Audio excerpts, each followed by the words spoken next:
अस्सलाम वालेकुम नाज़रीन, आप देख रहे हैं मेरा ऑफिशियल यूट्यूब चैनल खबर विद अहमद। नाज़रीन, आज मेरे पास दो बड़ी इंपॉर्टेंट न्यूज़ हैं भारत और अफ़गानिस्तान को लेकर।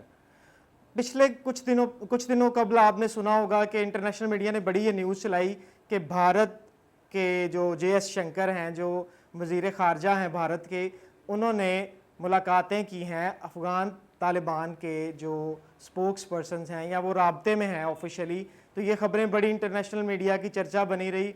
एक तो इस बारे में हम बात करेंगे और दूसरा एक बहुत इंपॉर्टेंट न्यूज़ है, ठीक है। एक इंटरव्यू किया है सुहेल शाहीन साहब का, जो दोहा में पॉलिटिकल ऑफिस के स्पोक्स पर्सन हैं तालिबान के, अफगान मुजाहिदीन के, उनका इंटरव्यू किया है इंडियन मीडिया ने, उसके बारे में भी हम बात करेंगे। तो नाज़रीन, पहले मैं आपके साथ शेयर करता चलूँ इंटरनेशनल मीडिया, जैसे कि मैंने आपके साथ अभी शेयर किया कि इंटरनेशनल मीडिया में ये बड़ी न्यूज़ रही और चर्चा रहा इस चीज़ का कि भारत बैकडोर डिप्लोमेसी कर रहा है और देख रहा है जैसे जैसे अफ़गानिस्तान में मार पड़ रही है अफ़गान हुकूमत को या अफ़गान आर्मी को, और जैसे ही अमेरिका ने वहाँ से क्विट किया, वहाँ से दौड़ लगाई, तो भारत को नज़र आया कि अब जो यहाँ पे है हमें अपने कदम जमाने के लिए तालिबान के साथ ताल्लुकात कायम करना पड़ेंगे। तो इस वजह से भारत ने अपनी पॉलिसी में चेंज लाया। इसकी सबसे बड़ी वजह नाज़रीन ये है कि भारत ने $10.3 बिलियन की इन्वेस्टमेंट की हुई है इंडिया ने अफ़गानिस्तान के अंदर, जिसमें इंफ्रास्ट्रक्चर और बिल्डिंग्स और ये इस तरह के बेशुमार चीज़ें हैं। $10.3 बिलियन की इन्वेस्टमेंट भारत ने की हुई है, ठीक है। और भारत हमेशा से यही चाहता रहा है कि वो अफ़गानिस्तान की सरजमीन को पाकिस्तान के ख़िलाफ़ इस्तेमाल करे। तो नाज़रीन, JS शंकर ने कतर दोहा का दौरा किया, दोहा में उसने मुलाकात की, ये बड़ी न्यूज़ चर्चा में रही, ठीक है।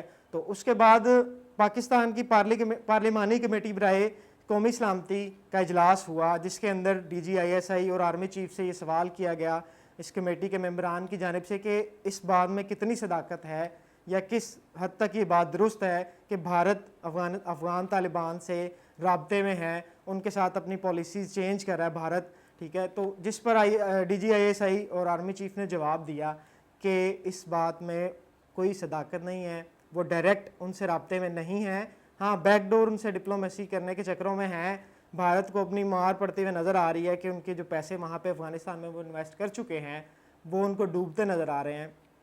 तो नाज़रीन, ये सारे का सारा मामला, इस सारे मामले का ड्रॉप सीन हो गया। ड्रॉप सीन इसका इस तरह से हुआ कि तालिबान के स्पोक्स पर्सन ने अपने इस इंटरव्यू के दौरान भारत को 2 धमकियाँ दी। जी, 2 धमकियाँ दी। स्पोक्स पर्सन सुहेल शाहीन ने भारतीय मीडिया को इंटरव्यू देते हुए 2 धमकियाँ दी, जिसमें से पहली बात ये थी कि अफ़गानिस्तान के मजमूई तनाज़ा पर जो भारत की डायरेक्ट इन्वॉल्वमेंट अपनी शो करवा रहा है जो भारत, उसके बारे में थी। और दूसरी बात थी, और एक और इम्पॉर्टेंट बात यहाँ पे ये बता दूँ कि पहली बार तालिबान ने अपनी जो फर्स्ट टाइम जो है ना अपनी पॉलिसी स्टेटमेंट दी है भारत के हवाले से, ठीक है। नाज़रीन, आपने खबर सुनी होगी कि बगराम एयरबेस जो कि अमेरिकी कंट्रोल में था, अमेरिकन आर्मी के कंट्रोल में था, नेटो के कंट्रोल में था, आपने इस पर बड़ी मूवीज़ भी देखी होंगी, ठीक है। वो खाली होने की खबरें आपने सुनी होंगी, लेकिन आज मेरे पास बड़ी इंटरेस्टिंग न्यूज़ है जिसमें पाकिस्तान का मौक़िफ़ बिल्कुल दुरुस्त साबित हो गया कि भारत इन्वॉल्व है अफ़गानिस्तान की सरजमीन से दहशतगर्दी फैलाने में पाकिस्तान में। वो भी मैं आपके साथ शेयर करता चलूँ। यहाँ पे बगराम एयरबेस के बारे में आपने ये तो सुना होगा कि वहाँ से भाग गए हैं अमेरिकी फ़ौजी और वहाँ से अपना उन्होंने बहुत सारा असला तबाह बर्बाद कर दी ताकि वो अफ़गान तालिबान है जो अफ़गान मुजाहिदीन है उनके कब्ज़े में ना आए। इस बगराम एयरबेस की जो मेरे पास न्यूज़ है, वहाँ पे अमेरिकी फ़ौजी तो भागे ही हैं नाज़रीन। सबसे बड़ी बात यहाँ पे ये है कि वहाँ से इंडियन रॉ ऑफिसर्स भी भागे हैं, यानी कि बगराम एयरबेस के अंदर भारत के रॉ के ऑफिसर्स भी मौजूद थे, जो कि आप सोच रहे होंगे कि भारत के रॉ के ऑफिसर्स वहाँ पे क्या कर रहे थे। तो नाज़रीन, जब पाकिस्तान में दहशतगर्दी हुई, जो ये $10.3 बिलियन की इन्वेस्टमेंट की गनी हुकूमत के ऊपर भारत ने, वो वैसे ही नहीं कर दी। कोई किसी पे बगैर इंटरेस्ट के पैसा नहीं लगाता। उन्होंने वहाँ पे पैसा क्यों लगाया? ताकि वो वहाँ से उस सरजमीन को इस्तेमाल कर सके कंधार और काबुल में पाकिस्तान इल्ज़ाम लगा चुका है भारत के ऊपर कि वहाँ से रॉ एजेंट्स पाकिस्तान के अंदर दहशतगर्दी करवाते हैं, जिसके सबूत DGISPR ने अपने एक प्रेस कॉन्फ्रेंस में भी दिए थे, जिसमें उन्होंने सारा नेटवर्क जो है ना भारत का बेनकाब कर दिया था। तो यही रीज़न थी कि कंधार के बाद यहाँ से बगराम एयरबेस से भी रॉ एजेंट्स भागते हुए दिखाई दिए हैं। C-117 जो इनका तैयारा है भारत का, उसने पिछले 24 घंटों के दौरान 3 परवाज़ें की हैं काबुल से दिल्ली। ये भारत अपना काला मुंह छुपाने के लिए भाग रहा है अब वहाँ से, अफगानिस्तान से। पूरी दुनिया के सामने एक्सपोज हो गया, पाकिस्तान का केस स्ट्रांग हो गया। जो पाकिस्तान ने इल्ज़ाम लगाए थे भारत के ऊपर कि पाकिस्तान के अंदर जो दहशतगर्दी होती है उसके अंदर भारत की इन्वॉल्वमेंट है, तो आपने ये देख ले, ये मैं नहीं कह रहा, इंटरनेशनल मीडिया कह रहा है, नेशनल मीडिया कह रहा है। ये मेरे पीछे आप न्यूज़ भी देख सकते हैं कि कैसे वो वहाँ से दुम दबाकर भाग रहे हैं।